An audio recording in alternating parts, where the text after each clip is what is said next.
We're just 2 weeks away from the SEC tournament in Pensacola, Florida. Standings in the race are heating up to Pensacola.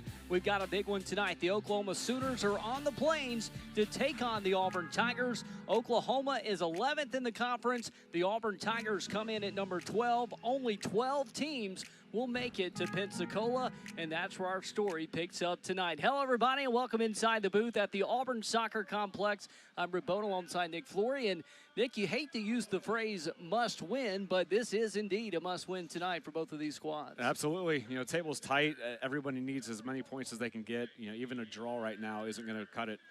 So it's a matter of very conflicting styles tonight.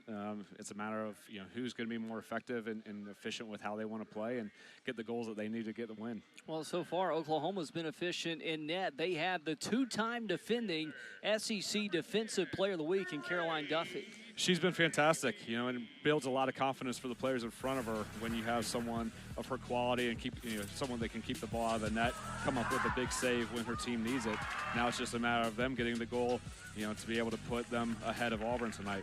Well, on the opposite bench, Auburn's got one of the top goal scorers in the SEC, and Erin Fleury. She's tied with Katie Shea Collins from South Carolina with 10 goals in the SEC this year. You know, what's been most impressive about Erin is just how the transition into the SEC has been so seamless for her. You know, for a lot of players, it takes a little while to gravitate towards how demanding and physical and fast this conference plays, but she's come in and hit the ground running and shown the composure to get the goals. It's going to be an action-packed 90 minutes tonight between the Sooners and the Tigers. Stick around. We've got the starting lineups in the first 45 minutes when we come back. Tonight, led by Kayla Kiefer at the top. She's got 5 goals, 8 assists, 18 points on the year for the Sooners. Yeah, she's the goal scorer. I mean, by all means, going to be the one leading the attack. Dangerous in front of goal. You know, someone that Auburn is going to have to keep track of and not let slip behind them. On the opposite bench, the Auburn Tigers, they make a slight twist tonight to their lineup, going a 4-2-1-3. Notice Olivia Woodson up top wearing number 22. She's a goal scorer in return for the Tigers. Dangerous player and has been able to score goals when Auburn needs it most. This is going to be interesting to see how the formation plays out with a little overload here on the right side with Woodson and Flory. But Woodson is someone that Oklahoma's keyed in on with her pace and her ability to get behind the back line. It's going to be someone they got to make sure they keep in front of her. Auburn and Oklahoma, they both had their moments this year. They both need a big moment tonight. Oklahoma's 11th in the SEC standings. Auburn is number 12. Both need a winning result. Auburn booms it away with Hayden Colson, and off we go at the Auburn Soccer Complex. Glad to have you with us tonight on the SEC Network Plus. Nick, we've talked all year about how the quality from non-conference to SEC play, it gets better and better each week. Well, now we're in the nitty-gritty of the SEC season. In the final 2 weeks, 3 games to play. Every second matters on that soccer pitch here in the final 2 weeks. You know, in a way, this is sort of like a tournament game with the fact of how important points are. The teams want to take advantage of all the chances they can create, but you're going to be able to see, I think, the safety factor being at a different level, just to make sure that nothing is given up too easily. You know, you're not allowing the opponent, whoever it is, Oklahoma or Auburn, to take a chance that, you know, that's just given to them. But this time of year, with how tight the table is, it's always interesting because the games, the intensity in the games, the urgency ramps up at a different pace. Caroline Duffy booms one to Merle up the sideline. Auburn able to chip it back to midfield. Grace Ivy bumped off the ball. Tigers get a win in Colson. Teaming up with Aaron Houston, who got the initial win. So far, neither team able to find pace in the opening 90 seconds of play, and expect that early on. Oklahoma, they play a very direct style, Nick. Auburn, they're playing a different style, but one that I think the players have gotten more comfortable with under Coach James Armstrong. I expect both of these teams to take a moment to feel each other out, but also look for an open seam early to try to take some momentum. Yeah, I completely agree. The pace of the game, I think, will eventually slow down a little bit. You know, it starts fast and furious, you know, trying to establish control. And as we talked about, the change of styles or the conflicting styles will be interesting to see who's able to control what they want to do. I think for Auburn, if they can prevent Oklahoma from going big, that's a big key for them.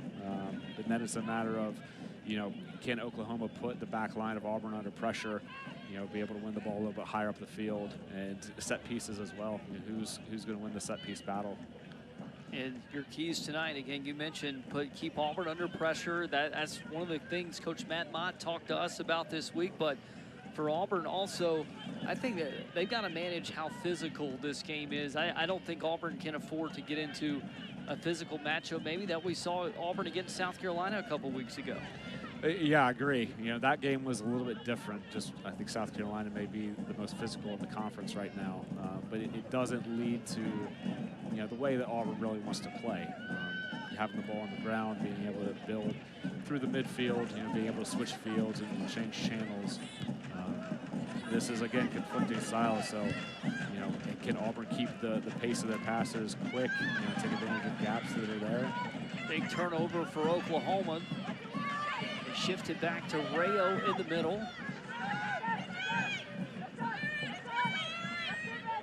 Driving forward is Pack, a key impact player. Auburn gets a ball win and clears it out. That was the outside back, Aaron Houston, getting the foot in there to clear it to the sideline. Houston, a senior out of Kennesaw, Georgia. She's been a 4-year contributor to this Auburn program. Chipped on. Auburn got a head on, but not out of danger. Pack goes near right side. Turning the corners, Washington. Foot race in the box. Ball crossed over. Auburn gets it back to the sideline for a Sooner throw. Big pressure here from Oklahoma. Jordan Crosby with a big clear for the Tigers. Don, the freshman Devereaux, getting in there for the header. Going to the feet of Pack, back to the center back in Clifton.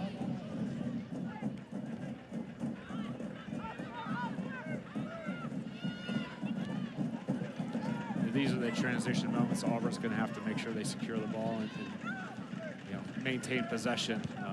Otherwise, Oklahoma's just going to keep coming right back down into the box with services and entry passes into their forwards. Well, the big question you and I talked about preparing for this match is this Oklahoma team, Nick, like the Ole Miss teams of old? And some very good teams that Matt Mott had, and a big battle down in the corner. Auburn wins with a disadvantage going to the Sooners in Kiefer. Coach Matt Mott, his teams have always been very hard to play against. They're organized, that they stick with what they're going to do, and every player knows their role, knows their responsibilities, well coached, well drilled, but it's a pragmatic style, that's a little bit disruptive at times, but a style that puts the other team's back line under a consistent pressure, just relentless.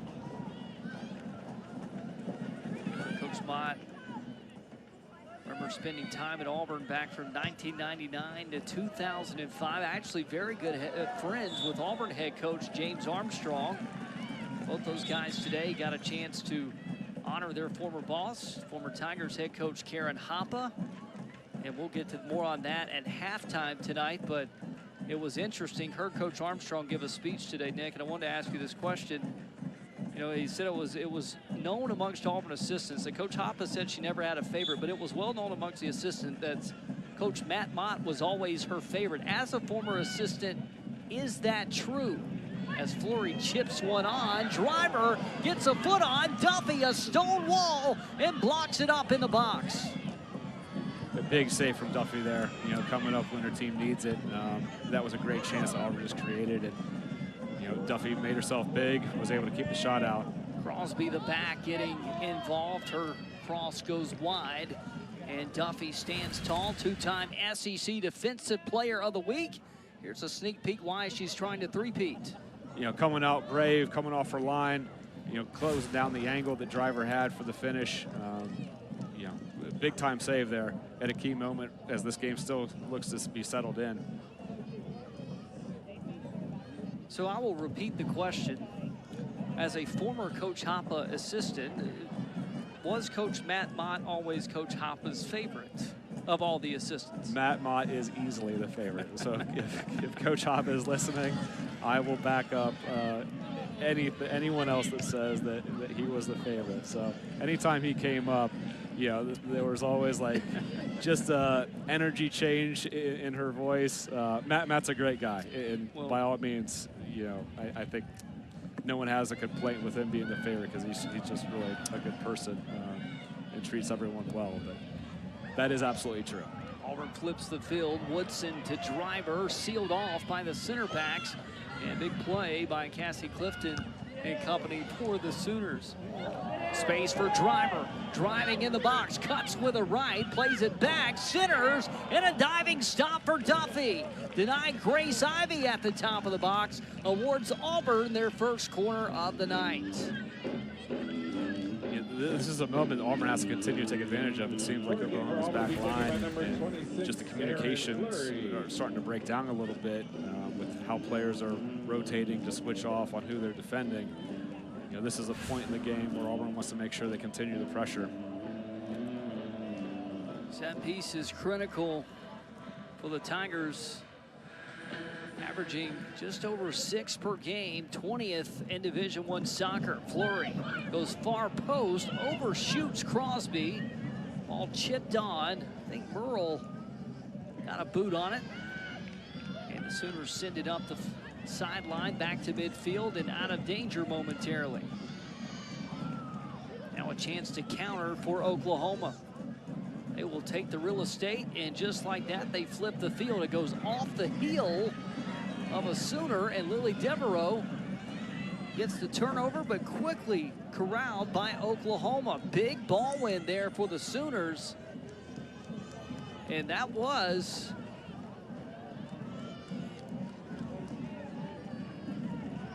Riley Brown, the outside back, coming in with a win.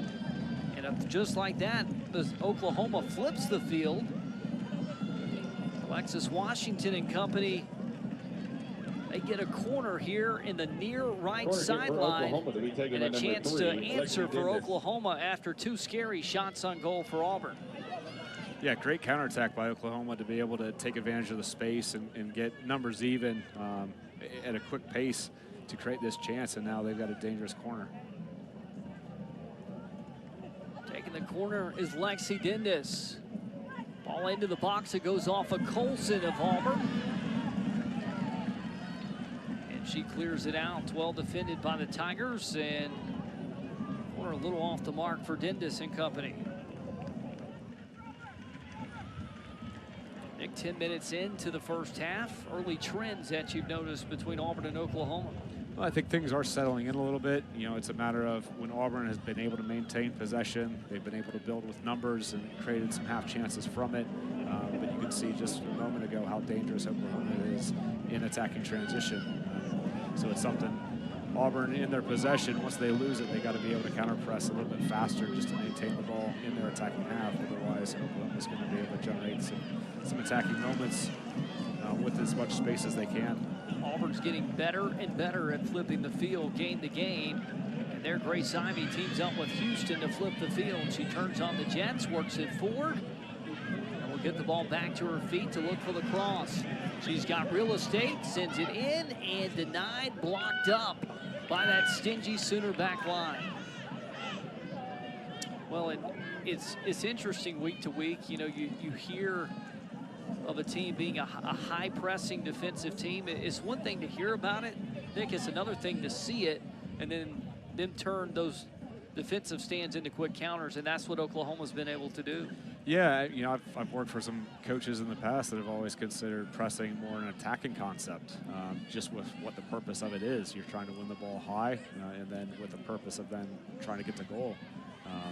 So even though you don't have the ball, there's an attacking component to it, and Oklahoma's done it well. You can see that they're sort of picking and choosing what cues they're trying to follow when they press. Well, and now let's talk about the difference. As Auburn gets awarded a corner that goes off of the Sooner defender on the back. That was Lackino, the freshman from Washington, making her 12th start of the night.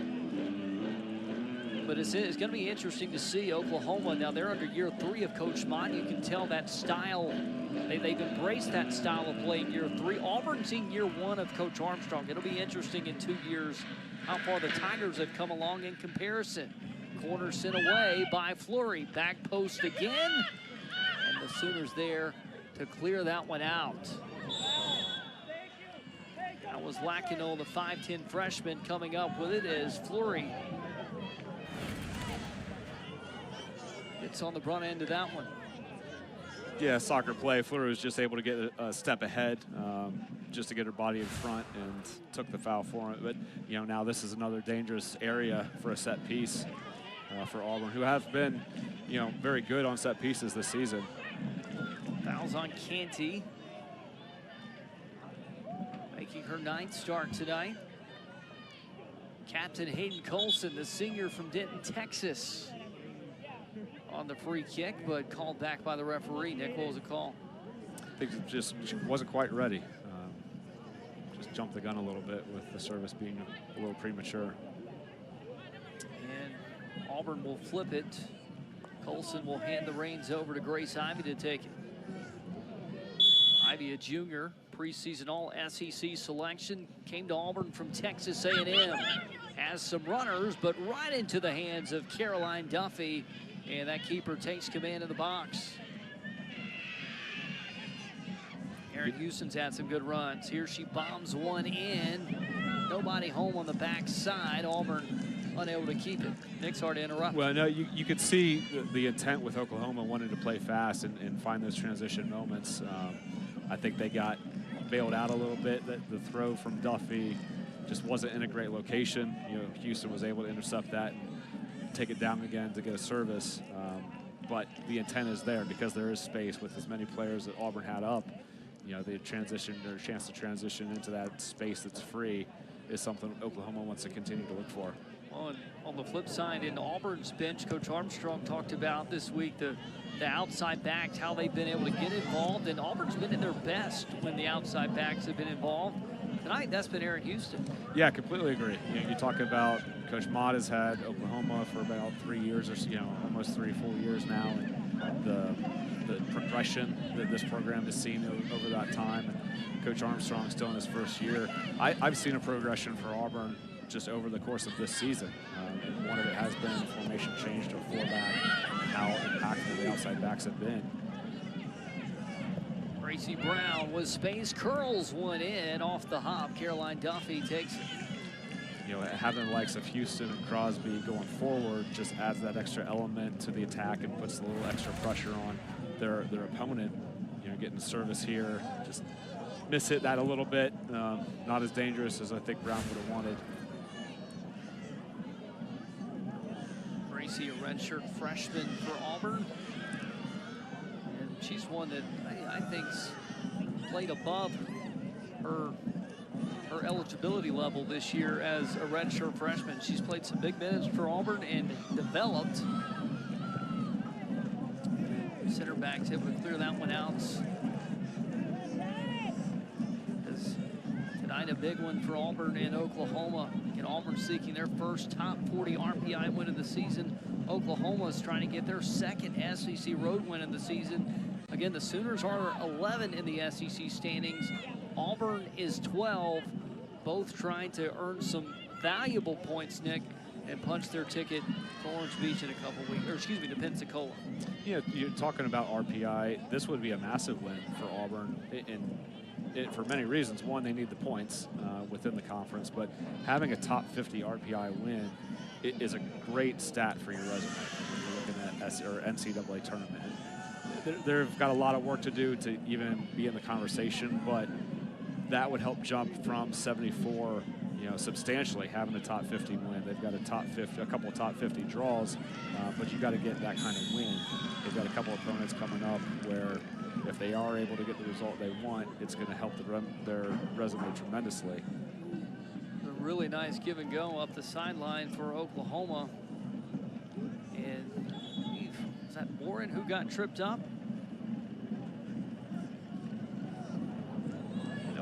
with the foul. Maybe it didn't to this extent, pardon me, but with the foul, that gives Oklahoma some nice field position here just outside the SEC logo, top of your screen. This is danger territory right here for a set piece. Absolutely. You know, this is something that Oklahoma thrives on, this kind of location.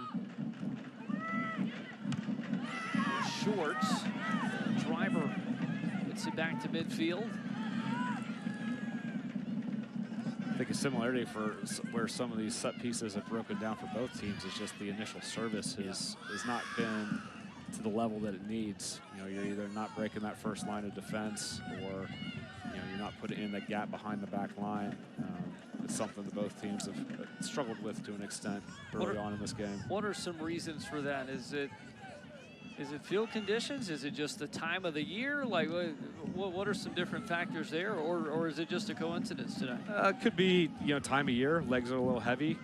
Even though this is the first game of the weekend, you're still probably recovering a little bit from the previous weekend, depending on how training has gone. So legs could be a little bit heavy. It could be a little indecision on where they're going to target, whether they're going to pick out an area, whether they're trying to pick out a specific person. Sometimes you have all the right intent and it just doesn't come off your foot very well. You can see Oklahoma gets an advantage on the whistle. Two players get tangled up. That was Fleury and Kiefer. That's one of those, it happened right in front of both benches, regardless of the call. I think the referee was going to get an earful either way. Yeah, two gritty players, neither are going to back down. But again, this isn't another dangerous situation. Duffy has the range with what she can do striking the ball. But again, it sort of goes with the theme of set pieces right now. It's just the service is not to the quality that it needs to be. Sets up a goal kick for Auburn with 25:40 to play left in the first half. Better of the chances have come by way of the Auburn Tigers tonight. 3 shots here in the first half, couple saves from Caroline Duffy. And this game is still 0-0, but Oklahoma, despite no shots, Nick, they've had some pressures tonight and some counters. Auburn's just had some good recovery, which is going to be a key all night for Coach James Armstrong and his squad. Absolutely, and you could just see on that goal kick how Oklahoma wants to play with trying to force the long ball and create a 50-50 sort of around mid-range of the field, trying to win it off a header so they can attack again.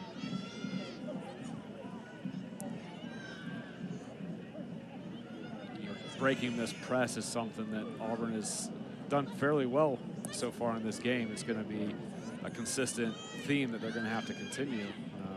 Just to be able to maintain possession and take away what Oklahoma's trying to do with their defensive structure.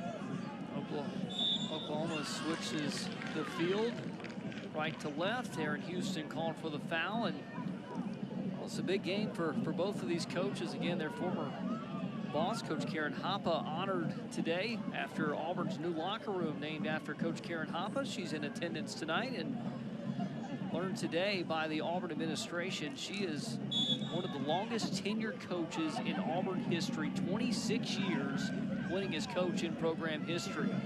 All the flex wide. Question is it off of Auburn or Oklahoma? And the Sooners get an advantage. Good battle by Merle, and it goes off of Aaron Houston.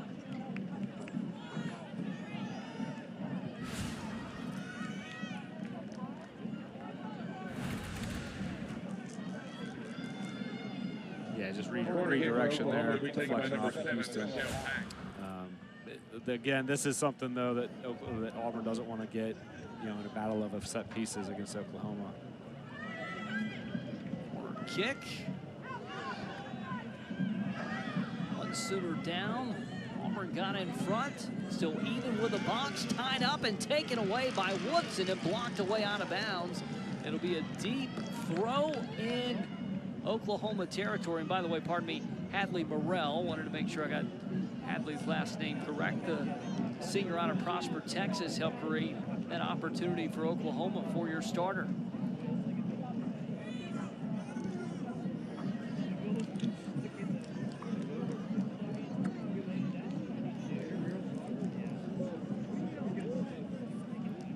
sideline, Nick, what's Auburn got to be aware of here? They have the throw, but you can't afford a turnover. Well, no, and I've been impressed with how Auburn or how Oklahoma has shifted. Sure. They've just closed the space so well in that wide channel, making it even more difficult for Auburn to get out. And as you can see, they've regained possession. And that's just how Oklahoma is trying to press. You know, they're taking advantage of these small spaces. They shift and stay connected very well. It's allowed them to, you know, force just long balls, force turnovers, just so they can win the ball and attack again. And only 2 points separates these two teams. Auburn with 6, Oklahoma with 8. So a result tonight is beneficial to both teams, especially again as they try to secure their spot in the SEC tournament. And for Oklahoma, it's been a back and forth battle. The first 10 minutes I'd say has gone to Auburn. The last 10 or so I'd say has gone to Oklahoma in terms of time of possession and chances. Aaron Houston finding a seam to Aaron Fleury.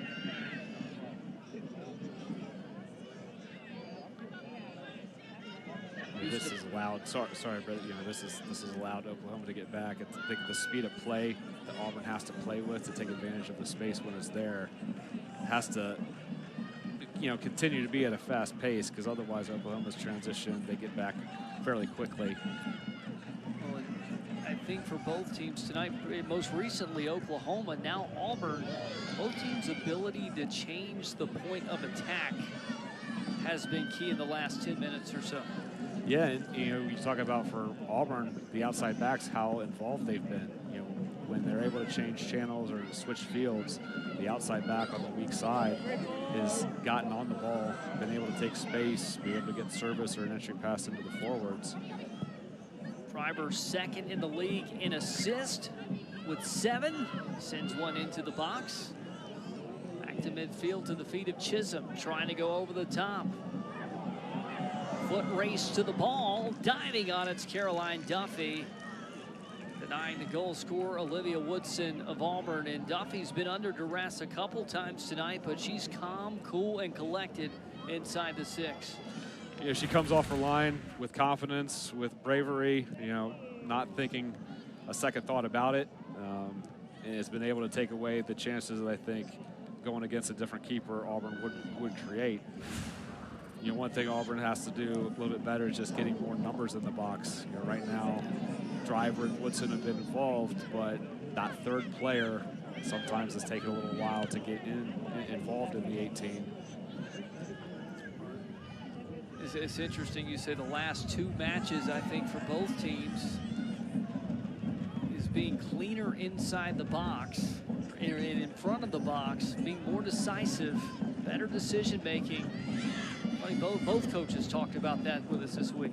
Nice split the defense there for Crosby. Sends the shot on, inches over the top.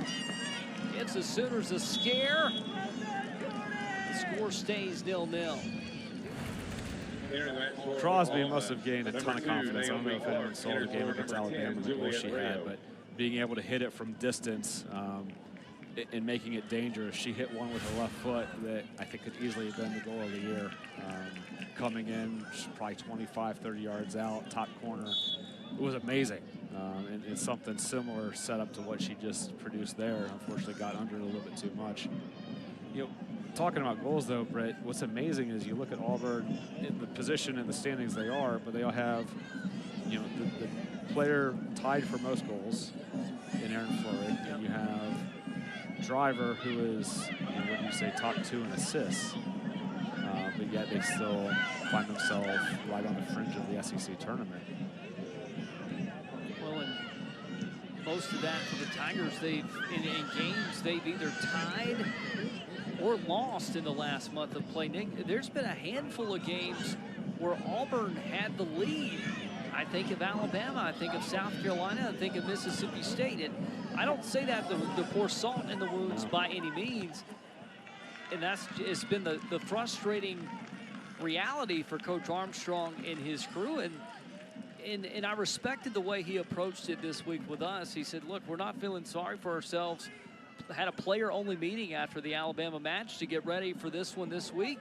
in Georgia on Sunday, and they are facing reality of where they are. And as a coach, Nick, that's all you can do. Yeah, I mean, you have to hold yourselves accountable. Unfortunately, the situation for some of those games was self-inflicted. You know, not being able to manage the last 15, 20 minutes at some games, the last 2 to 5 minutes, and just see the game off with holding not having the ability to hold the lead. Dendis back with another corner. All chipped on far side and out of play. Boy, Oklahoma, they had a target running on. I think it was Allie Lackino, the freshman, has not scored a goal yet, but she came flying in. She was the target, and she nearly connected. These have been very dangerous for Oklahoma. You know, some of these set pieces from a little bit further out, but some of these corners, you know, they're getting players around the goal, putting pressure on Iapo as the goalkeeper. Just unfortunate they haven't been able to put one on frame yet. Ball from the back, against top of the box. Keeper the target.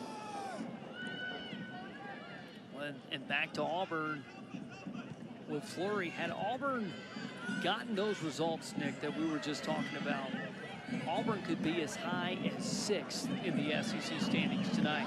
Sliding tackle for Gracie Brown. Auburn gets the ball win. And real estate to work with Crosby. Goes left and wide to Ivy. And a collision from the back with Riley Brown. Seeing some strong soccer tackles going on from both teams. And clean for both teams. Absolutely. You talk about those results against South Carolina and Mississippi State. Those 2 wins, you're securely in the NCAA tournament as well, based on the RPI. He finds Fleury, but Fleury doesn't head it cleanly. Those would have been 2 top 20 wins. That's a good resume. Well, and talk about composure. You know, and that's what you got to have this time of year. But on the flip side, you think about Oklahoma and Matt Mott. He's in his 3rd year trying to shift an Oklahoma program. Last made the NCAA tournament. It's been a few years. 2016 was their last appearance for OU and Matt Mott. I mean, this has been a big year for the Sooners and getting going in the right direction. Undefeated in non-conference play. 2-3-2 they battled in the SEC. You know, he mentioned just the transfer portal being key for them, and I think the transfer portal has allowed programs to turn in the right direction faster than how things used to go. Here's the match for Auburn, number 23, Tyler Clyburn. Undefeated Here's for number 26, Aaron Fleury. Conference record, but he attests a lot of that success and how quickly things have changed for them on being successful in the transfer portal. You know, being able to bring in players who are comfortable with the NCAA, you know, understand what college soccer is like. They can come in, and just then it's a matter of getting everybody on the same page, and they're doing that. First time that ever happened in program history, going undefeated in non-conference play. And I think it's even important to note, they took down their in-state rival, top 25 matchup with Oklahoma State in doing so. Nick, as a former solid college soccer coach, you know, winning those in-state rivalry games are huge. Massive. You know, it can be the morale boost that maybe the season hasn't gone the way you like, but beating the in-state rival, you know, just takes a little of that pressure off, or you know, you're not hurt as bad. I know they've got another big rivalry coming up with Texas, I think next, maybe Sunday. So yeah, coming up this weekend on Sunday. So it has been really impressive what Coach Matt Mott has done here in Oklahoma in such a short time.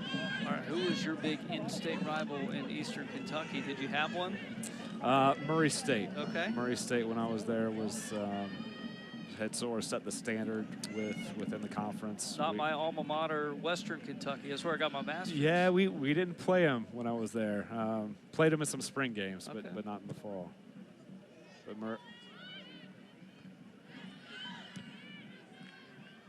13 minutes left in the first half for Auburn and OU. Both of these teams trying to take the momentum into halftime. Auburn 5 shots, Oklahoma none. But But I tell you, Oklahoma's still had some good moments of soccer. The shots don't tell the full story here this first half. Not at all. I think Oklahoma is definitely knocking on the door. Auburn has had some half chances. Caroline Duffy has come up big when she's needed to take away some of these chances. Woodson had one, Driver had another. But Oklahoma, I think that's something Auburn has to make sure they clean up toward the end of this half, is not giving up the set pieces, not giving up the corners, because those are some of the situations that Oklahoma has built some of these chances that, like I said, sort of knocking on the door. Eventually they're going to get one on frame that's going to be dangerous. On Oklahoma's center backs tonight, Allie Lackino and Cassie Clifton, two that I don't think we've sung their praises enough. I think they're one of the reasons, too, this game right now is still 0-0. Easily. And that, if you've got a good goalkeeper and good center backs who communicate well, who understand how to rotate and pass players on, then you can neutralize a lot of the chances that the other team wants to create. They've bent a little bit, have not broken yet. Yeah. There was a little shaky time earlier in this half where I thought Auburn was getting close to putting something really dangerous on frame, but Duffy and the two center backs have done well so far. Crosby and Houston in the back, they have been big in shifting the field for Auburn. Ball chipped up in the air by Kiefer. Race from behind, Colson pressured by Morin. Aaron Houston stutter steps. Come over and deflected out by OU, gives everybody a chance to reset. 11 minutes to go. Caldwell in to check in for the Tigers. Oklahoma a pair of substitutions on as well, as Kiefer will take a well-deserved breather. Interesting to see Tyler Clyburn for Auburn playing in a more advanced role, more as that sort of unbalanced forward on the right side. They're obviously trying to get her into space. I mean, I've not seen everybody in a race, but I would probably put her as the most athletic player on the field right now. Well, she's got the speed. Yeah. Coaches love her speed from Auburn. Here's Crosby, one chance from distance earlier, and Colson had it, but taken from behind. A massive tackle for Oklahoma and Michelle Pack, and that right there is why Matt Mott said she's so key to the Sooner team, especially in midfield. Yeah, being on the ball, being able to deal with all these situations defensively and in possession. She's been trying to create for everybody. Been knocking on the door, like I said earlier. Well, and you mentioned Clyburn for Auburn. She's playing up the field where she's primarily been at the outside back position the last few games we've seen her. And she had a chance 3 or 4 minutes ago outside the box in the 18. I thought the outside back just played it really well. Yeah, you get her into space, you're probably not catching her. And besides her pace, she serves a good ball. So there should be a lot of success if they can just find her in the right positions. She has a lot of the skill set that could be very successful. Is that sort of wider forward, wide mid. Just used to seeing her as an outside back, flying up and down the field. 9 minutes to go in the first, 0-0. Neither team really has the momentum, Nick, but field position right now is critical. What are you looking for if you're, let's start with Auburn on their sideline? Well, it's a matter of making sure they keep the ball in front of them. You talk about neither team has sort of maintained control for too long a stretch, but I think both teams are capable just in a moment to take advantage of the lack of organization from a back line. So, if Oklahoma is able to get in behind, quickly, if Auburn center backs aren't ready, miscommunicate, that could be the deciding factor, giving up a breakaway that they don't want to give.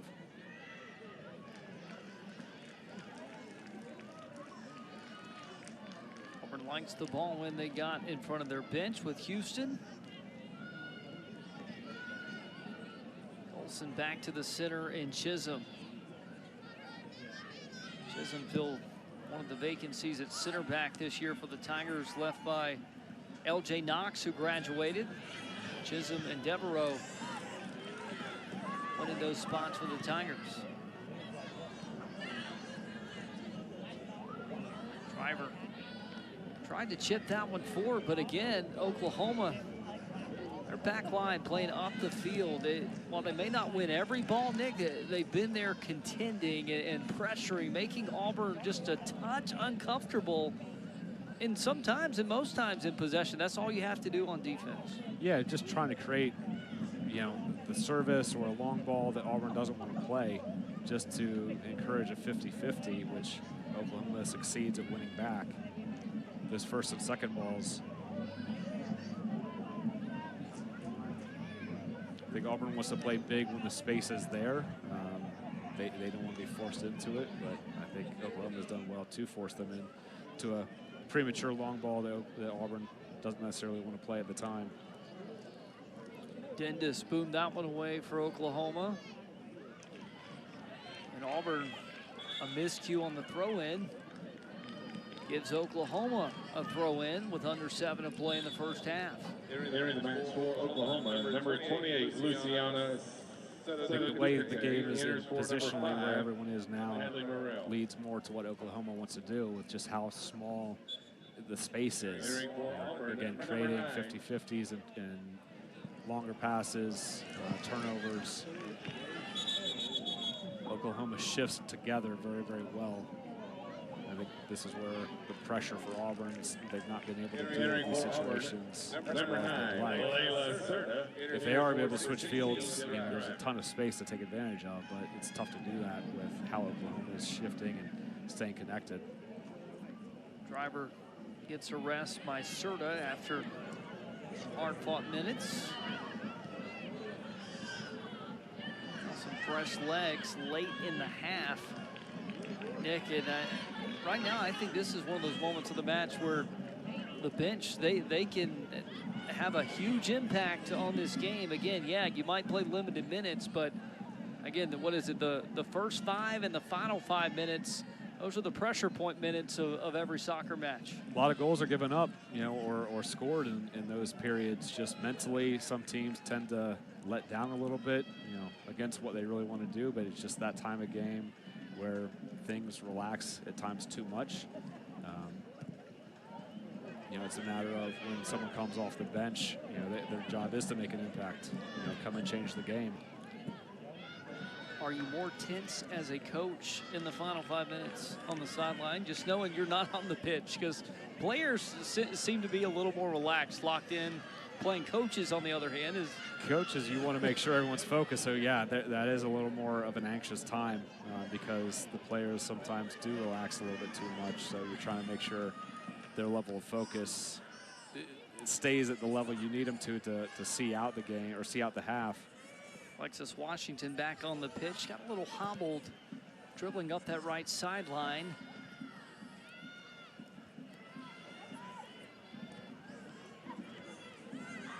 Pressure from OU. That's Sanadukate with a ball pressure for OU. It's a near big win there inside the attacking third. Colson heads it across midfield. Brown wisely lets it go out for Oklahoma.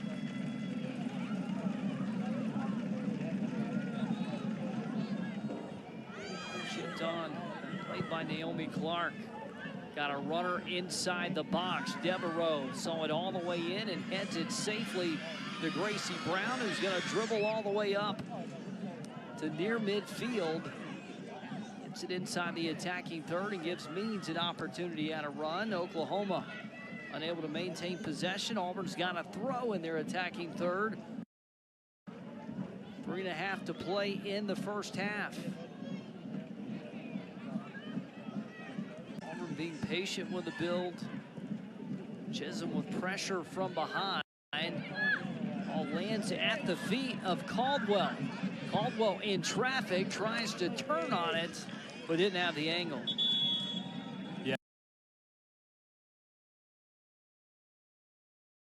Yeah, probably for something, rushed that shot.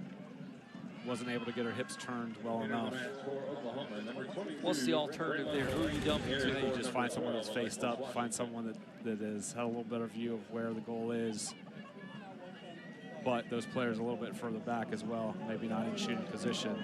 Well, and I credit Riley Brown there, the outside back, closing in on the double team to force Caldwell. And she's the one that sealed off that angle that Caldwell would have eventually had on net. Yeah, I would say the back line collapsed that space into the central channel really well, not giving Caldwell much of a chance at all. And that pass just a touch off for Brown. You can see the frustration, but you know, despite that frustration on the pass, Duffy has had a nice save or two, no question about it. But I think Oklahoma's back line just causing havoc at times when all the momentum is going Auburn's way. That, to me, Nick, is the difference here in the first 43 minutes. Yeah, they're limiting the gaps, you know, the spaces between them. You know, when the ball's central, they shift into area well together. Yeah, but Auburn, with how they're playing, this left side to outside back, Crosby has not gotten forward as much as I think she'd probably like. Now Clyburn, she's got the speed, bumped off the ball, I think, by Dindis, who's played a very good game tonight at outside back. And that's where Dindis, the sophomore, there's a little physicality on the freshman. Tigers get a ball win and a dribble from the back in Devereaux to Caldwell. Caldwell forward and checking from Serta. Centering pass intercepted right to the Sooner. Under 60 to play in the first half. You talk about someone who's been impactful since she's been on. Naomi Clark, with the pressure she's put on defensively and then with her pace in those transition moments with the ball, I think she's helped maintain or even raise the level for Oklahoma since she's been on. Washington State transfer, 7 goals this year, by the way, for Oklahoma. All have come in non-conference play. Had braces in back-to-back games against Creighton and Oklahoma State to start the year. So you're right, big impactful player. Clock ticks down with 16 seconds. Clock stops as a Sooner is down and needs some attention from the training staff.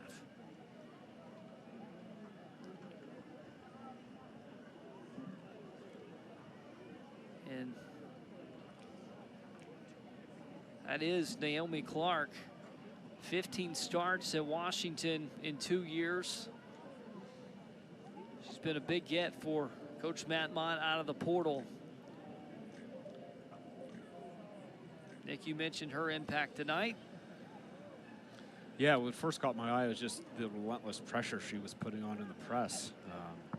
Just covering the field side to side and just trying to force those long balls for Auburn. You know, and then that transition moment just recently in the attack, Oklahoma had done so well getting numbers behind the ball, sort of left her up front by herself, but she still was able to create something from it just with her and Houston battling for the ball down the sideline. Oh, and the transfers, Coach Mott, he talked about it this week with us about how key that's been in turning this program around. Clark from Washington State, Kiefer followed him from Ole Miss, and then of course Lexi Dindis from Middle Tennessee, and that's the new age we're in, Nick, and you have a choice. You can adapt or not, and if you don't adapt, you will fall behind. Absolutely. You know, the smart coaches have been at the forefront and embraced, you know, the new landscape that college athletics is in with the transfer portal and how impactful it can be. And both of these teams tonight have benefited from that portal. Yeah. You know, and that's like we talked about. This is how you can get the program turned around quicker. Bringing in freshmen is great. Everyone still does it. But it just takes a little while for freshmen to understand. Ava Caldwell, a stone wall on the inline there to deny that last service attempt for Oklahoma. And for the first time this season, Oklahoma ends the first half without a shot. Job well done by the Tiger defense, but after 45, we still stand even at 0-0. Stick around. We've got all sorts of halftime coverage coming up right here from the Auburn Soccer Complex right here on the Plains. Auburn and Oklahoma 0-0 at the half. We welcome you back to get you set for half number 2. Britt Bowen here alongside Nick Flory. And Nick, we spoke Caroline Duffy in the open. Well, she's back-to-back SEC Defensive Player of the Week. Well, tonight she's trying to make it 3 weeks in a row with a few key saves for OU. Yeah, she's been fantastic. You know, I'd say player of the game as a right at this point, being brave, coming off her line, being aggressive, you know, taking one off the face at one point, but just really commanding the 18, taking away any chances that Auburn's really trying to generate that are clear cut. On Auburn in the first half, 6 shots against Duffy. 2 of those were quality. One from Driver, the other one from Grace Ivy. But Nick, you look, I mean, fouls were to a minimum. Oklahoma got 3 corners. Auburn had 2. Both teams with chances, but nothing really jumps out from the first half stats. No, I mean, the one thing for me would be Oklahoma's the 3 corners they've had and some of the set pieces that have been within, you know, 35, 40 yards out. That's how they've created some of these, you know, the sort of knocking on the door type chances. It's something Auburn wants to take away from them because those are going to be opportunities. Eventually, they're going to get one on frame. Action-packed night around the SEC. Let's take a look at that scoreboard. LSU up 2-0 over Ole Miss. Florida and Tennessee deadlocked. And on Alabama, number 11 Arkansas 1-1. Mizzou, Texas A&M scoreless, but the big lopsided one, top 25 matchup. Number 21 Vanderbilt up 4-1 on number 13 Mississippi State. And also Kentucky has South Carolina on upset alert. Wildcats lead that one 3-1 at the half. Georgia and Texas, they're scoreless in the first. And Nick, this is another night where it just goes to show you have to bring your A game in the SEC. It doesn't matter who you play or where you play. You better bring it because the team on the opposite bench for sure will. Yeah, really surprising scores there. You know, Mississippi State jumps out obviously just because of, you know, where they were early in the season. You know, this would be the 3rd loss in a row, and at this time of year, you have to start talking about sort of, are you peaking at the right time? You want to be. The exact opposite would be, you know, you're free falling, and you know, 3 losses in a row this time of year is not the trend you want to be on. Second half underway. Oklahoma gets the first touch, and glad to have you with us for this final 45 between Auburn and Oklahoma. Britt Bowen here with Nick Flory. And Nick, expect more aggression, more chances from the attack from both squads as these teams enter the final 2 weeks of the regular season. Only 3 matches to play entering today, only 2 after tonight. And both of these teams, tournament starts today, they are both in, but they would sure like some insurance with the result. Yeah, points are crucial right now. You know, neither team can really accept a tie, even though right now it sort of looks as if this game is going to maintain that to this point at least.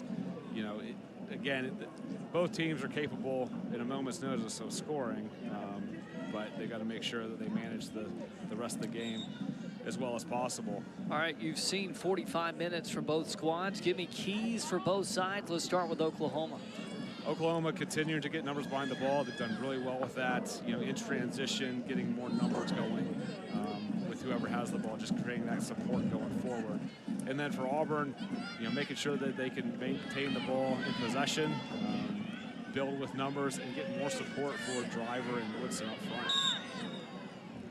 And a quick touch from behind.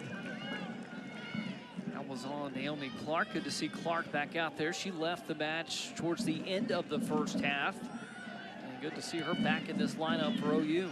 She was great when she came in, just relentless pressure in the press. Ball in for the Sooners. They get it inside the box, but intercepted by Devereaux. The freshman, just another example of how she's been in the right place, right time.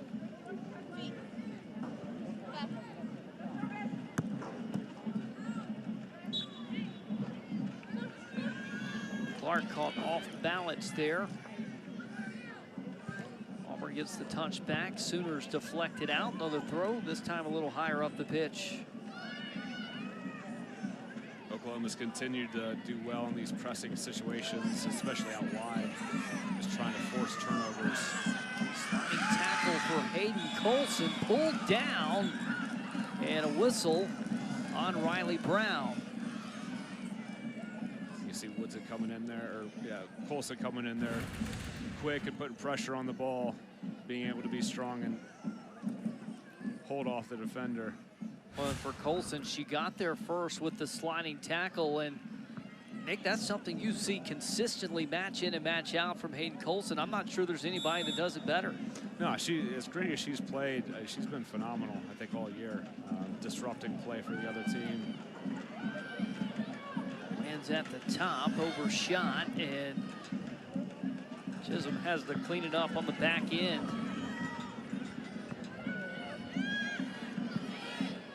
Colson from distance chops one on net. And off the chest of Duffy. And her good night in net continues for Oklahoma. 4 clean sheets on the year, 1 combined. Here she takes a hot shot off the bounce. Colson struck that well, just pretty far distance. Not something that you worry Duffy too much.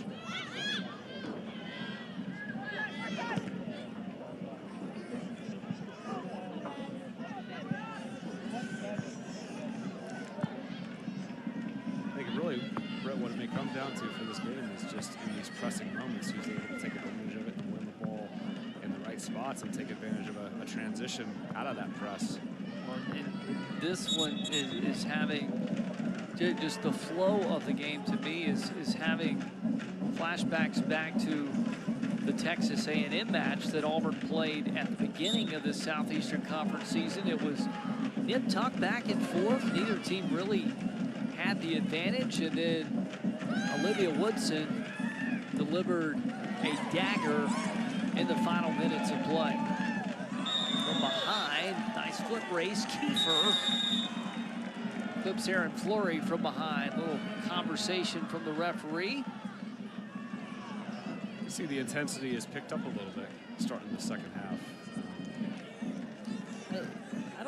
It's not chippy by any means, but you can tell that there are more chances being taken. I'll put it that way. Yeah, players fighting at a little bit different level, gritty, just strong and hard. Back is Ivy. And on for Brown. Woodson back from Ivy. High chip on, forcing Duffy to climb the ladder. And she goes up strong to get it. And her teammates in the vicinity. Well, and, you reference the hard play. That's what you expect in this conference, especially the back half of a 0-0 game. And with 2 weeks to go in the regular season, another look. And near danger there for Taylor Chisholm. She's lucky the contact wasn't more than that. This time of year, trying to get every point you can get, players have to be willing to be scrappy, to go in hard on tackles, to fight for any loose ball, just whatever they can get, that little bit of a competitive advantage, to generate a chance to score. Big day for the Auburn soccer program. 2 friends come together. Coach Matt Mott from Oklahoma, James Armstrong from Auburn, come together to honor their former boss, Coach Karen Hoppe, who had the Auburn locker room dedicated to her earlier today. And I tell you, I'm not sure there was a more fitting opponent than Oklahoma for that to happen on the day of a match, just because of the relationship and quote-unquote the favorite assistant for Coach Hoppe, Coach Matt Mott, being in town with the Sooners. Yeah, it's fitting that these people come together to be able to honor Coach Hoppe, having Matt here, and his history, just the relationship and friendship he has with James. Under the Coach Hoppe tree. Well, and I remember back when Coach Armstrong got hired by Coach Hoppe, and Coach Mott got a call about James, and he said it's pretty simple. It's a home run hire, because they had crossed paths. James and Coach Mott had crossed paths in the Texas club ranks. And two people that have known each other for a long time, and they are certainly, I think, close friends in this conference, which is odd to say, especially on a night like tonight, coaching against one another. Yeah, tonight they sort of put that friendship to the side to an extent, and are competitors, but it's amazing this profession, as many universities there are in this country, how small the coaching community is, and just the relationships that are built, just how people are connected. Very unique in this situation with having two assistants that are now head coaches in the SEC for Coach Hoppe's coaching tree.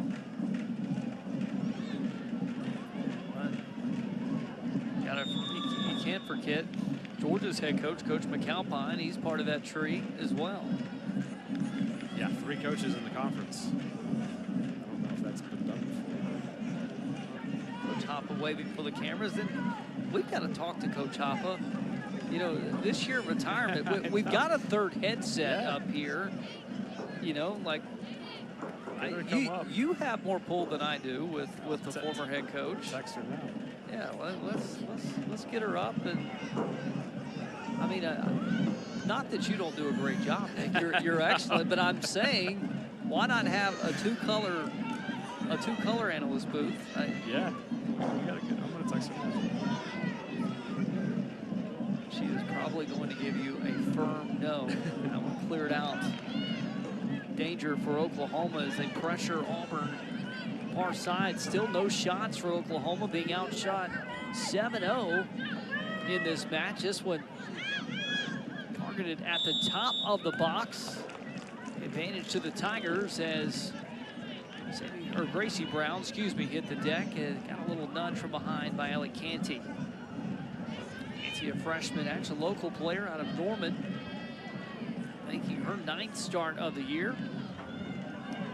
2 goals and an assist, had a brace against Tulsa and a huge assist against Alabama.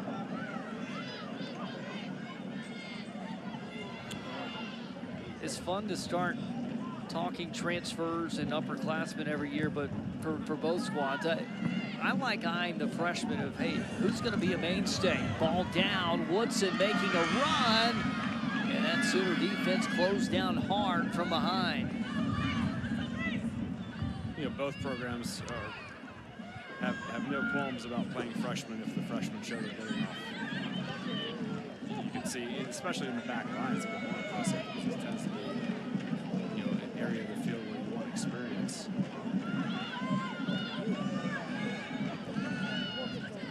Auburn player down. Hopping back up, Dylan Driver. Tigers maintain possession. Back Jordan Crosby. Coming to get active in the attack. Centering pass. Driver stays on. Colson with a drive and sends it up and wide.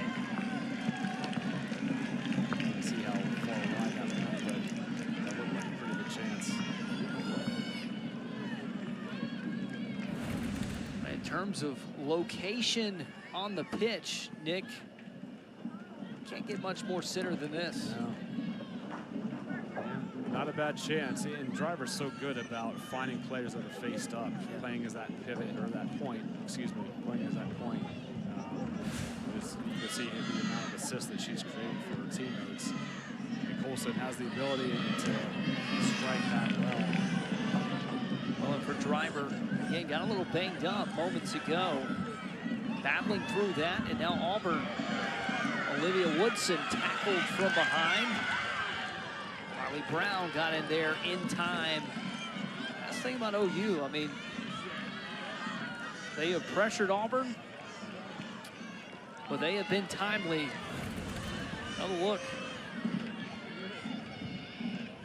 Yeah, Brown came up huge with this tackle.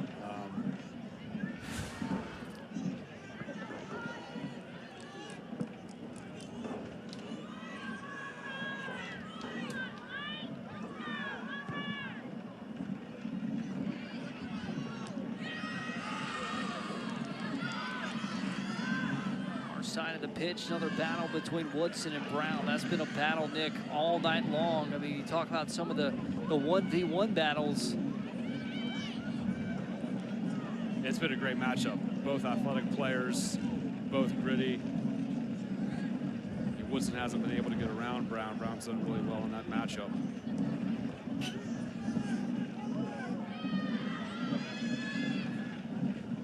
Again, I can't get over the thought that this is going to come down to just one pressing moment for either team, just with the amount of pressure that their forwards are putting on the back lines.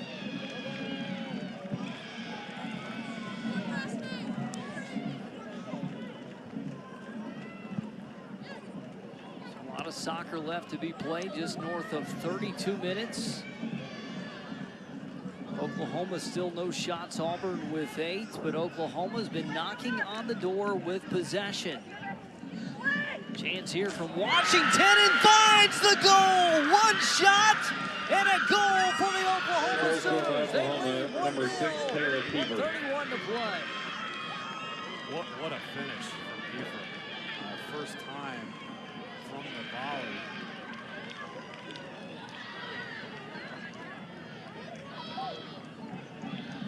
Kiefer, the Ole Miss transfer, 6th goal of the year. You know, good service here from the inside channel, and just Kiefer gets just enough on it. You know, sort of, I think, surprised Yapel. Didn't even get her body turned all the way. Put it top shelf there. Really, really impressive finish. Again, we said the shots didn't tell the full story of this match. That's what we've been. There's been attacks that have been built, Nick, and up until that point, Auburn, the back line, had been able to counter that OU pressure. And a timely finish for the Sooners.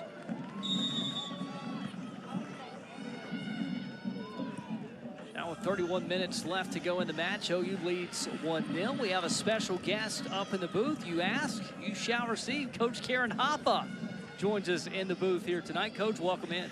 Well, hey, guys, thanks. Maybe it's bad timing. Maybe I need to leave because as soon as I walked in, Oklahoma scored. If you talk to Coach Armstrong, yes. If you talk to your favorite, in quotes, air quotes, yeah, Coach Mott, he would say, hey, stay. You know, Coach James said that Coach Matt was my favorite. That's not true. They're like my children. I don't have any favorites. But I did tell James when he came here, there's no doubt who I'm cheering for every time he plays. Well, I can tell you my counterpart over here, Nick, I asked him to confirm it, and he said, yeah, it was no question. So, but Coach, just quickly, and we'll let you go. How do you put this one in the words tonight with 2 former assistants going head-to-head and leading 2 SEC programs? You know, just pride, Britt, you know, having and 2 of my best friends, you know, Matt and I were together 11 years, and James I knew from my youth national team days. He was on our staff, and obviously 6 years there at Auburn, just 2 of my closest friends. So it's a lot of pride. And like I said, there's no doubt I want Auburn to win, of course, and I want Matt to win every other game. But I'm really proud of, you know, being able to leave a legacy like these 2 guys. Well, and for you today, a special day for you and your family. You have the Auburn locker room named after you. After 26 years here building this program, what was it like to receive that honor? You know, it was really overwhelming, to be honest. That's the only word I can come up with to describe it. It was such an incredible honor, and, you know, just to have my name in there, to see it there, and have my family here with us, it was, you know, really a great honor, and just a credit to the quality of staff and student athletes that I had at Auburn all those years.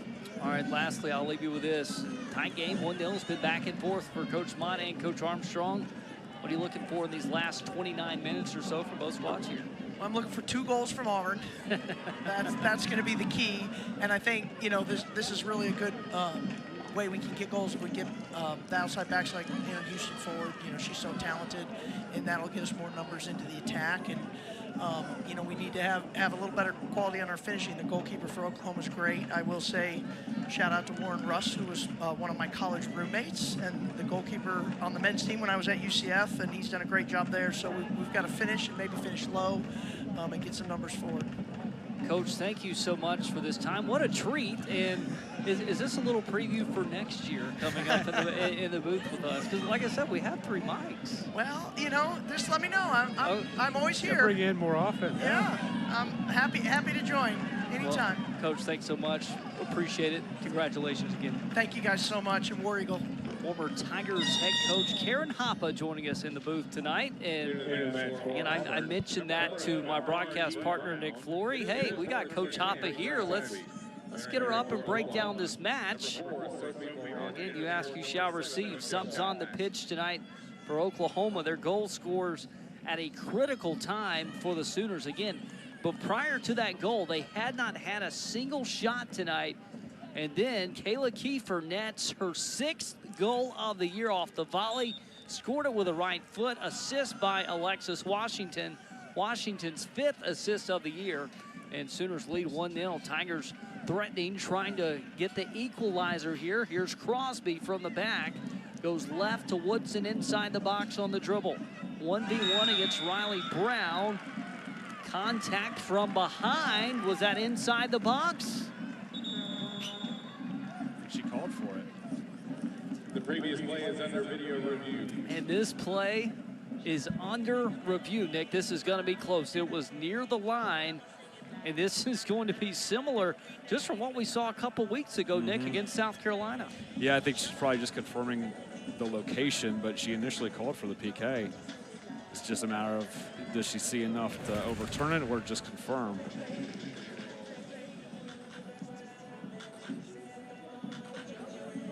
I think that's in the box, yeah.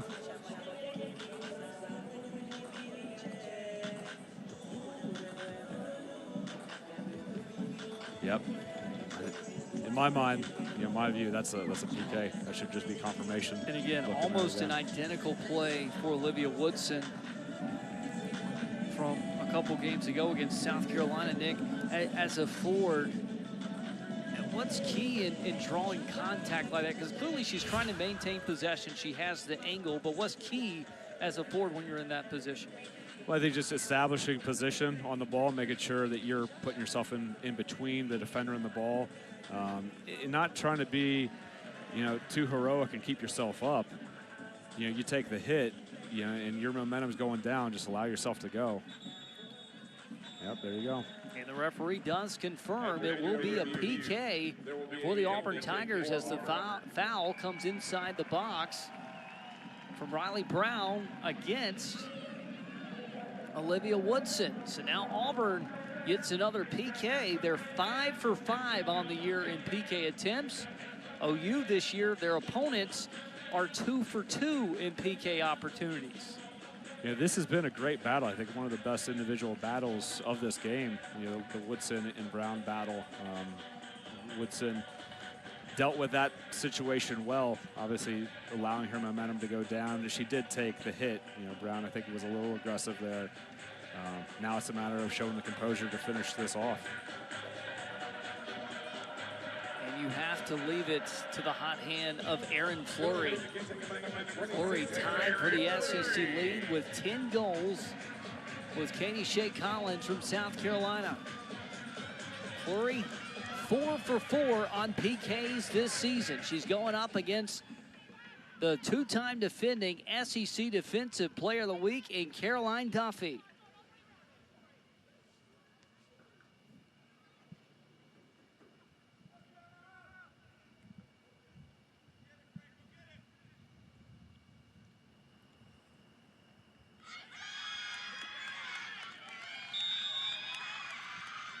Fleury gets the nod and a chance to tie.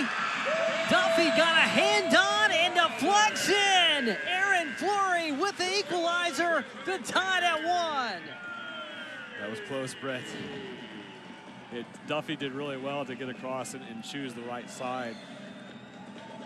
Fleury's been really good in these situations, just waiting a split second to see where the goalkeeper chooses and then picking the other side. Duffy's movement side to side sort of threw, I think, Fleury. She made her choice and just wasn't able to, keep the ball out of the net. Valiant effort there from Duffy. And, something I didn't think about until after seeing the highlight, Nick, as a hard fall taken by Kayla Kiefer, again, who put Oklahoma up minutes ago with her 6th goal of the year, a beautiful goal off the volley. But prior to that flurry, now 5 for 5 on PKs. That means that Duffy had 4 chances to watch her on film. Do you think that's something OU studied this week? Absolutely. I think the level of coaches in this conference, you know, that's something you want to scout. OU a chance to retake it. Tigers get ahead on it. And touched out by Fleury, or excuse me, make that Houston, pardon me, on the foot race. Fleury's still on the brain from that PK, game-tying PK for the Tigers moments ago. But now for Oklahoma, Nick, a quick chance to respond, and sometimes after giving up the equalizer, that's what you need. Yeah, good response to be able to put pressure, you know, in the attacking part of the field. You go back to Fleury, I think what makes it so hard to stop her PKs is she reads the keeper's movement as opposed to just choosing the same side all the time. You know, her vision of letting the keeper show what side she's going to choose and read that and then be able to have the composure to pick that opposite free side has been really impressive. Pressure from OU. And the first yellow of the game is issued. It was a strong run inside the box where Kiefer was just trying to break on the defender, maybe get the turnover, but because it was mistimed, that's why she got the yellow. You know, this is something Oklahoma has been trying through the course of the game, is just trying to force the long ball, and then you've got all the other players behind around midfield that are ready for that 50-50. As you said, the timing was just a little bit off, being able to, you know, Kiefer taking out Devereaux. It wasn't definitely our intent, but had the intent of forcing the long ball a little premature. Well, how about a new record for Aaron Fleury? 5 penalty kick goals this season. That's the most in Auburn history. Fleury, the redshirt senior from Manchester, New Hampshire, transferred into the Tigers from Florida State, where she spent the spring of this season, but she was a career player for Syracuse, where she started 49 of 53 games in 3 years. Last year scored 5 goals. She just netted her 26th career goal, and you know, Coach Armstrong said it best. She's the type of player on your team that you need, because when she speaks, she's going to speak candidly, and you know what you're getting, and you need that in the locker room. And man, she's been the staple. Her and Olivia Woodson have been the staple for this Tiger attack. Yeah, and we talked about this a little earlier, just how impressive it is to come into this conference as demanding, physical, fast pace as it is, and to hit the ground running. You know, it takes a lot of transfers time to get comfortable and understand what the level of competition is going to be, and she's done it very, very fast. I'm so glad you mentioned that, because after the first opening week or two of SEC play, Coach James Armstrong said, hey, she's got to adjust better to the physicality of the SEC.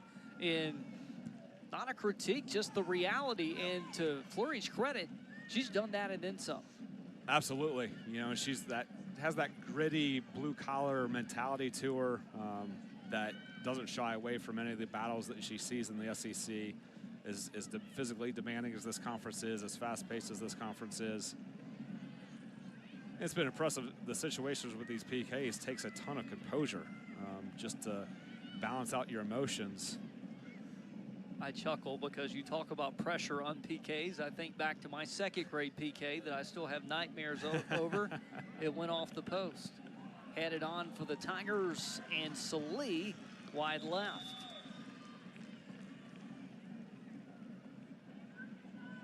I'm not kidding. I still think about it all these years later. You're traumatized. For Oklahoma, number 7, Michelle Pack, enters for number 33, El Canty. Under 24 to go, and Nick, you knew from the first half there was going to be more chances as Canty, some strong minutes for Oklahoma, gets a breather. And you're going to see this. One of the starting rotation players get some breathers here in these next 5 to 10 minutes, and then you'll see him come back on for the final 15 or 10. I think we're in for a very fast-paced, intense wrap-up to this game. You know, with as crucial as points are for both teams. You it's not going to be a calm finish. We talked about it. It's got that tournament feel to it, just with how important a win is, in the standings for both of these squads. Well, right now, what's the draw do for you? I mean, I don't know if it does anything. I think with what's at stake for all these other games and how tight the table is, not having it in front of me, I think both teams can be jumped in the standings. Why somebody that's behind them that gets a win. In traffic for Brown, deflected out, ball wide for Houston.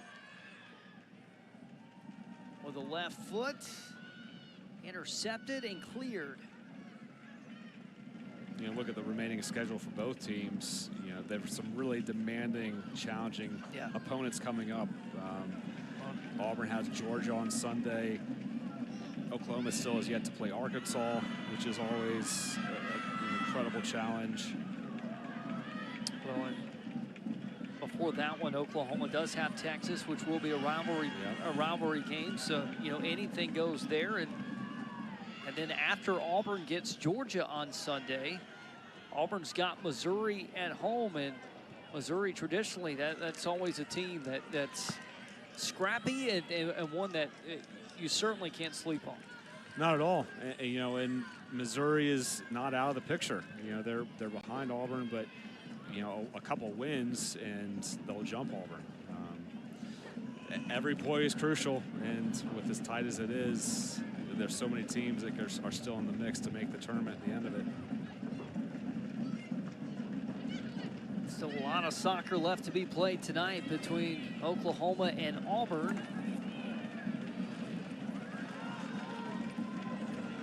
So Lee making a run. She's around one defender, getting a turn and a hand was Lexi Dendes. Dendes with a huge win for the Sooners, a sophomore coming up to win that ball. Great battle there, and I continue to be impressed with how quickly their defensive transition for Oklahoma is. The players commit to getting behind the ball, fighting to make sure that they get organized and limit space for Auburn. It's been very, very frustrating for Auburn just not being able to go through these central channels because Oklahoma recovers so well.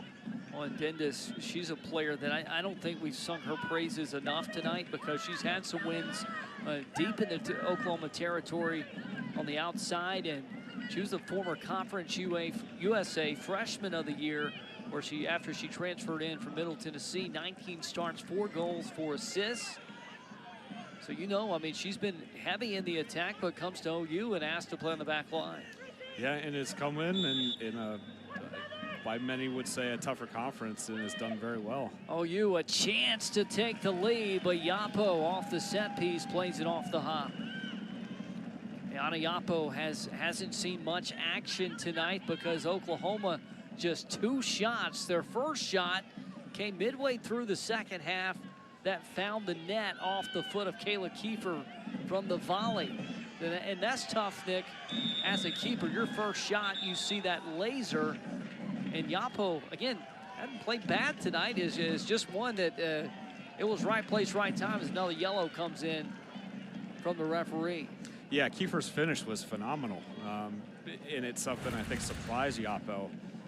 Just close proximity and not having the time to react well enough, putting in a position where Yapo couldn't get her hands up quick enough. Clark taking the yellow there. This pressure, I think the back line of Auburn is being a little too relaxed with recognizing where these forwards are coming from. Earlier Kiefer took a yellow, timing of her tackle was a little off, but she got there in time to put pressure on, I think it was Chisholm in that case, and now you've got Naomi Clark doing the same thing. I think the center backs are a little too nonchalant right now with handling this pressure. Only for Oklahoma, that's the second of the night. First for Clark, and then Kiefer also had one, in which she is now back in for Naomi Clark. And to be clear, looked like neither were egregious, just a half step late. But this is what's at stake. Oklahoma 8 points in the league. They're 2-3-2. Auburn has 6 points. They're 1-3-3 in the SEC. But the key is the top 12 teams get into the SEC tournament. Right now, Oklahoma is 11, and Auburn is 12, with 4 teams on their heels knocking on the door, trying to knock them off and get in. So this one is critical tonight for both the Sooners and the Tigers. This is typical, if you follow this conference, this is typical for this time of year. Just with how competitive the conference is. The table is always tight, and it really comes down to these last couple of games. Trying to get every point you can, and as the course of these games go, how the table's going to change. It'll eventually come down to that last game next weekend.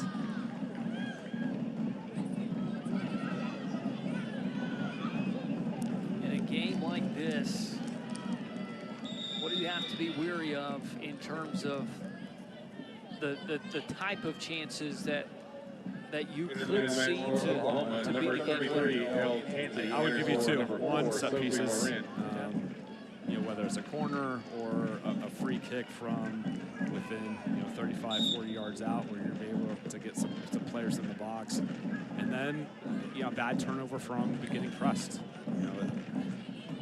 Auburn center backs have been a little shaky, I think, in some of these situations of late.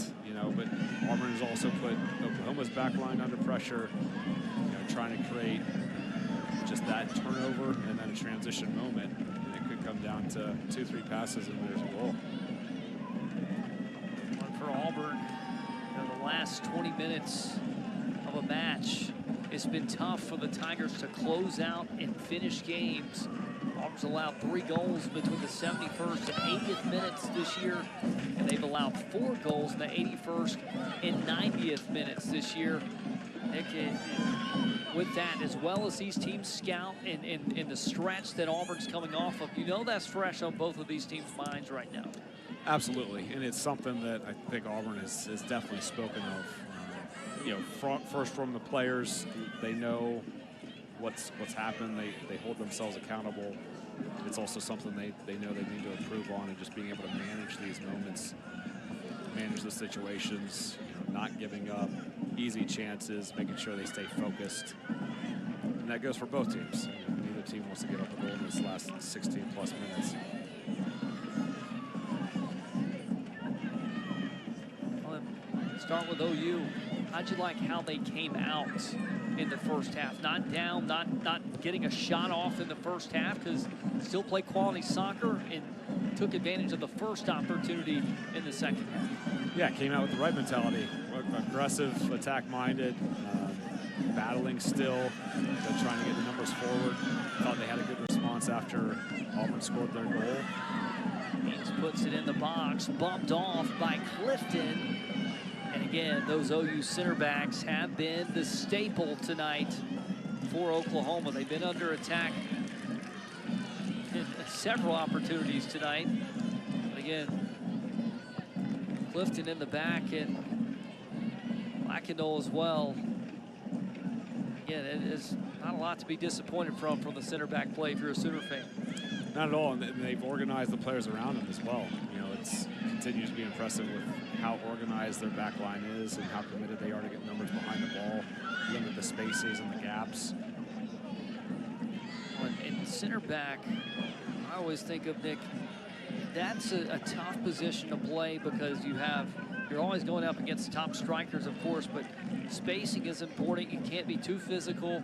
Obviously, inside the pitch, we've seen it once already tonight, what can happen, but also, too, is another position. You don't see it subbed very often compared to others on the pitch. I mean, that's a position where you're asked to play the full 90 more times than not throughout the season, and it requires a lot. Ball in, overshot. Yapo had a runner on the backside for Oklahoma.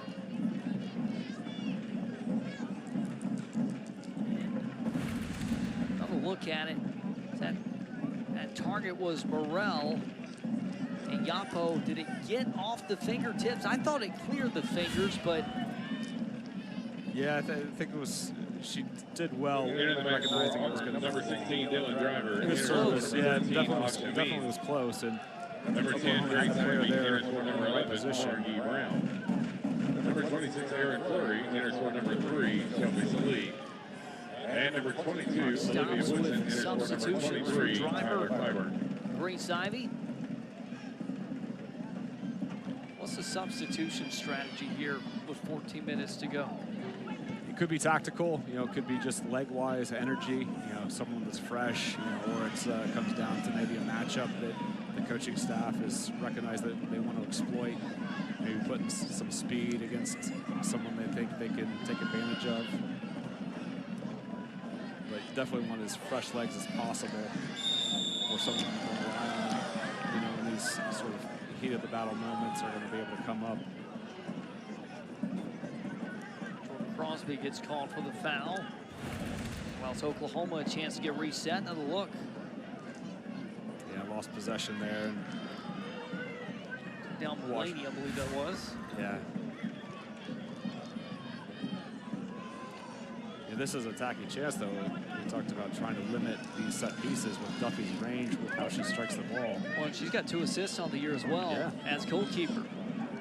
From midfield, Duffy booms it away.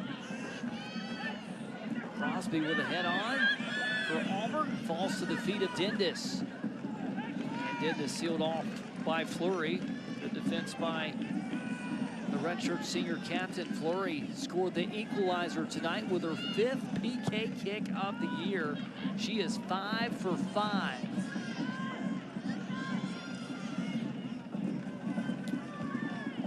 And I'm with you, Nick, in thinking about it. 5 for 5, you got to have ice in your veins for those stats, because it's kind of like a free throw on steroids, right? It is, and you know, at a professional level, you tend to have 1 or 2 PK takers, people that can control their emotions. Excuse me, people that read the movement of the goalkeeper as well. Fleury's been fantastic.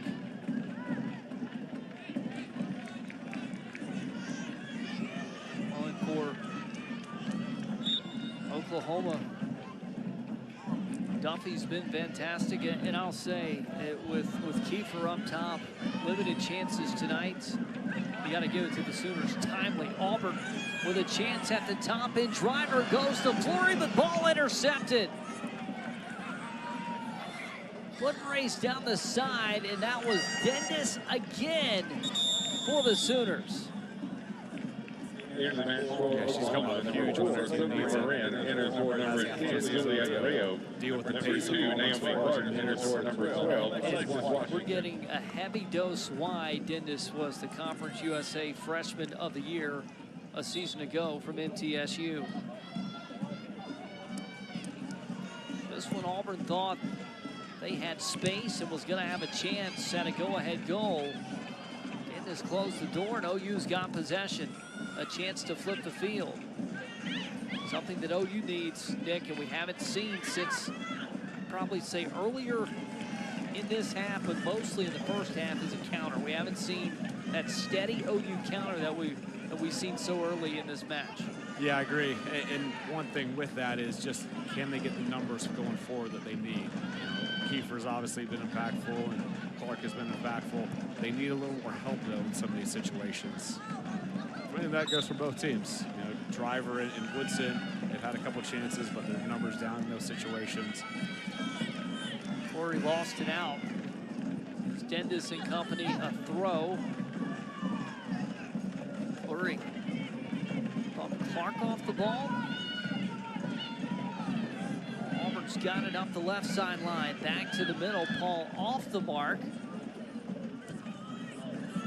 Miss hit allows Auburn to stay at least in their half of the field. In the 50-50 balls, Nick, those are some of the battles that I'm watching here in the final 10 and some change, because right now with any small advantage could be the difference. Yeah, and in these situations, especially around this middle part of the field, your team defensively is not as organized as you like. So if you're able to win the 50-50 and attack quickly, you may catch the other team off guard and be able to take advantage of what the space is. Auburn finds space up the flank. Trying to cut got it towards the middle and sealed off was Jordan Crosby. Pass from behind, I think that was from Kiefer. Zach Brown coming up, ball centered.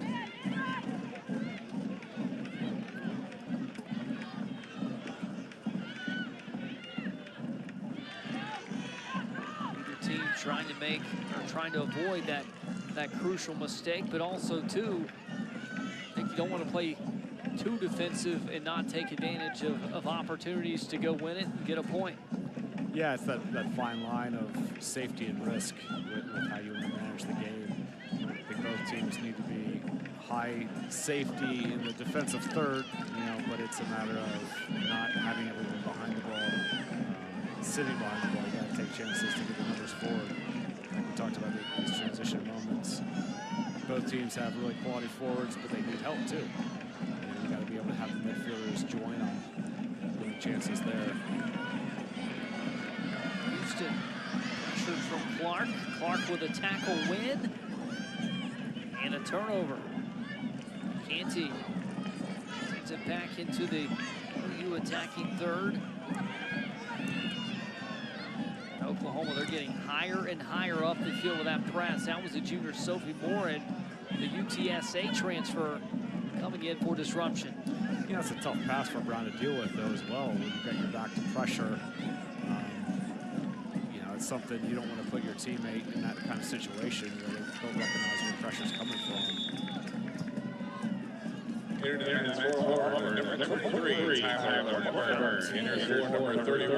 been right there a lot of matches. They have been tough to close out. Nick, some keys to watch here. Just making sure that you're staying organized on set pieces, getting numbers behind the ball in transition, and just showing that commitment to get numbers back. Then it's a matter of, fighting, sliding, diving. If the chance is there, just to get your foot on it, your head on it, showing the bravery to do so. Because it doesn't take, 10 passes to create a goal. It can take one pass. It can take just a deflection off a poor clearance, and you're set up.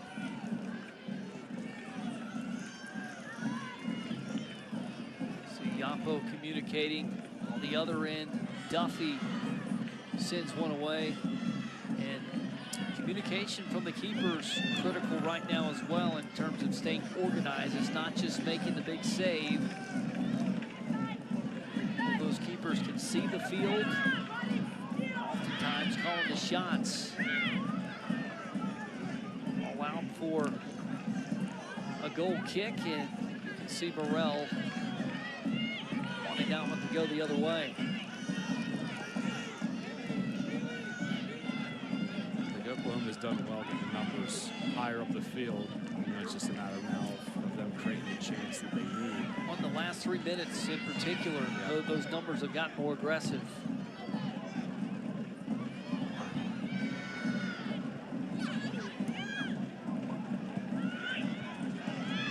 In for Clark, now running on Colson from distance, sliding tackle, second chance, and it goes wide right near post. Yapo let it go out, and that ball, as it went wide, had more mustard on it than what I was anticipating. Oklahoma's been the aggressors. Clark has been the impact. She was in the first half. She's continued to be so in the second half. Clark, make no mistake about it, she is a goal scorer. 2 braces this season, 7 goals, 3 assists, 17 points. But she has yet to score in SEC play. Another opportunity that could change. Dendis and Flory, a hard 1v1 battle. Great moment for Flory to get back and recover in time to regain possession there.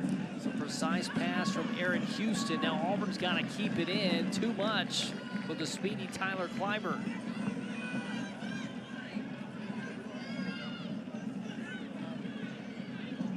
This feels right now like Auburn has to turn the table a little bit, because I think Oklahoma's had a little bit of a better mentality the past couple minutes. They've been the aggressors. Well, and the small things, when Auburn had a chance at the counter, you know, that one errant pass, that second connecting those strings of passes important, and it was that third pass that got out. Here's a ball inside the box. Houston heads it on a pack. Drives one and blocked. Driver puts the ball for stoppage to Woodson. Back ball forward in a foot race. 3-on-1 for Driver, able to get the angle and turn the corner. Give it to Ivy. Pass off the mark. Ball chipped out, back to Ivy. And Auburn unable to maintain. Yeah, they've been able to generate, Auburn's been able to generate, you know, some momentum, and then unfortunately turn the ball over at the wrong time. Into the match for Auburn, number 31, Jordan Crosby. Enters Crosby number back 23, on Tyler for Clyburn. Clyburn. Crosby, a veteran. Good sub there for Coach Armstrong and the Tigers. Yeah, it's going to be important for her to be able to get forward when Auburn has possession.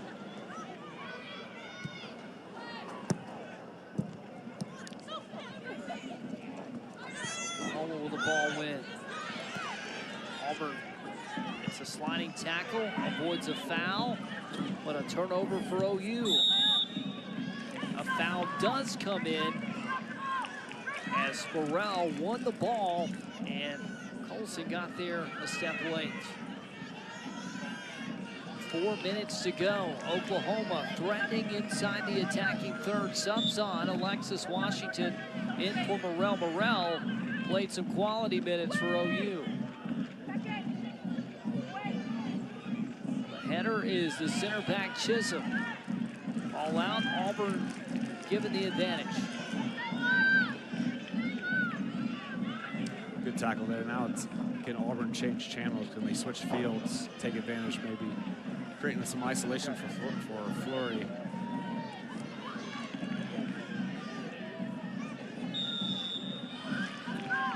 Collision caused by Auburn and Woodson.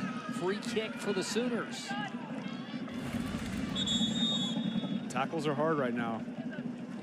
Fortunately, there's been some missed timing for some of these. Again, this is not something Auburn wants to give up. Because again, this is, even from midfield, this is an attacking chance with range from Duffy. I just think how painful those look. And I know Canty and Woodson, they just play it off because they do it every day. But I just think taking one in the thigh at full speed does not feel good. Ball in the box. Off the head of Chisholm. Chipped back in by Pack. Ball down by Kiefer. And Fleury boots it to midfield. Oklahoma being confident, playing back to their keeper Duffy, who's got a strong leg, booms it away, and now Auburn's got the chance at the counter. These turnovers in transition are really hurting Auburn. Just really can't generate what they want. They've got the numbers going. Is it as simple as decision making or more to it than that? Yeah, I think it is, you know, trying to make something out of when it's not really there. At times it's a lack of patience. Number 3, Shelby Salee. Enters for number 16. There also is fatigue. Number 11, Margie Brown. Enters for number 10, Grace Bailey. Physically demanding. Number 12, Their legs just aren't doing what you want them to do. Morrell. 2:27 to go. 1-1 match at the Auburn Soccer Complex between Auburn and Oklahoma. 2 minutes doesn't seem like a long time, Dick, but we've seen time and time again this year, 2 minutes and change is an eternity. Well, you can see the coaching staffs too, especially Auburn's. Just you can see there's a level of anxiety. Yeah, for both sides, just because of again how important the points are.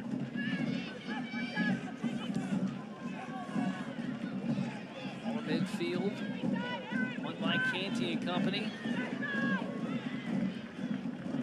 One off the sideline. Ball in.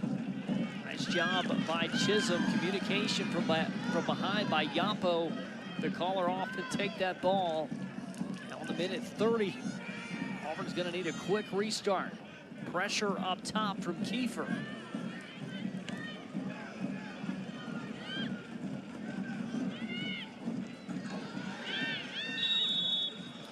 And in midfield, Gracie Brown collided with a Sooner. I think that's Sophie Morin who took one up top. And that one did not feel good.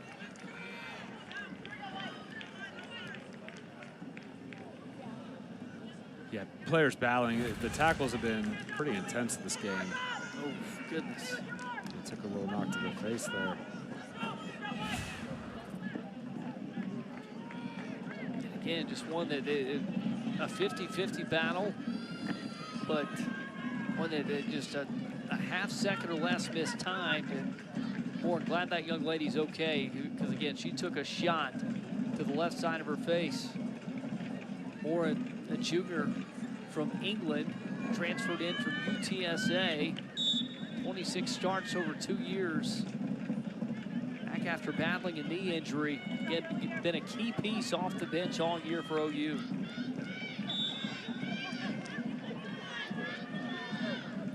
Sub in Rayo back in for the Sooners. Bomb into the box, a tad long, and Auburn will have a goal kick with just north of 60 seconds to play.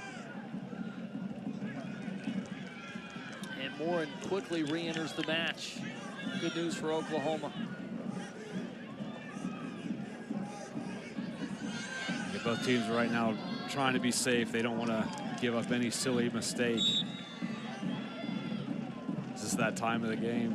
You know, one missed clear, legs are heavy, players are fatigued. One missed clear could be the difference. 1 minute remaining. 1 minute remaining. Oklahoma has it even with the box. Chisholm deflects it out.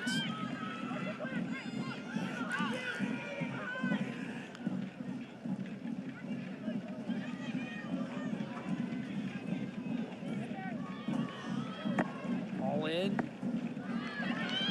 Chisholm past the end line. Oklahoma will have a corner kick with 30 to play. They have 3 corners tonight. Nick, is this the first corner of the second half? I believe it is. Quick restart, near post, ball out off the head of Fleury. Another shot for Oklahoma. I think this is Dendis on the restart. 10, 9, 8, Under 10 seconds, 7, ball headed 6, on, tipped up and out by 4, Yapo. 3, Great awareness 2, by the Tiger 1, keeper. 0. She tips it out to secure the draw against the Oklahoma Sooners. Boy, that was inches from creeping into that net, and 2 friends come together in midfield to shake hands. And Coach James Armstrong and Matt Mott as the Tigers and Sooners draw 1-1, Nick. When you say it comes down to the final seconds, it did here tonight at the Auburn Soccer Complex. Yeah, players, fortunately for Auburn, were focused, you know, being able to make sure that they deflected the ball and tipped the ball over. An intense finish, you know, players battled to the end, just how crucial points are. They're fighting for everything. That ball headed by Kiefer, who scored the go-ahead goal earlier in the first half. It chopped down off the turf. Yapo went up, tips it up and out. Heads up play by the Tiger keeper. And the Tigers finish with a draw tonight against Oklahoma. 4 for the Tigers, 3rd for Oklahoma. We'll be back to recap it on the other side of this break.